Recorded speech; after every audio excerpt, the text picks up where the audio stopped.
I TrashAid skaber vi arbejdspladser i et af verdens fattigste lande, som er Etiopien. Kunne du tænke dig at være skraldedonor? Jeg kunne tænke mig at være skraldedonor. Ja. Hvor mange kilo må du have?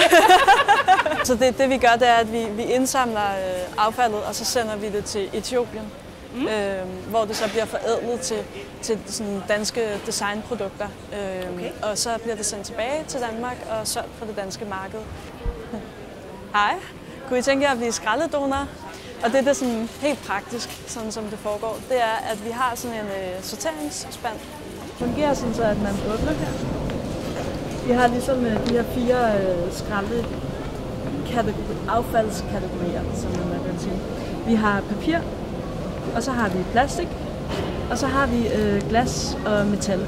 Og så kan man gå ind på trashaid.com og tilmelde sig som donor, og der har vi nogle forskellige muligheder. Vi har sådan en plusdonor og en basisdonor-pakke, som man kan tilmelde sig. Ja. Og I må også godt få mere, end hvad der kan være i den der, fordi jeg tror, jeg har en lille kælder. Er det rigtigt? Okay. Hvorfor går det til Afrika? Jamen, det går til Afrika, fordi at vi gerne vil hjælpe nogle fattige mennesker. Jeg går hjem med det samme. Ja. Det er velkommen Yes. i klubben. Jo, tak. Ja.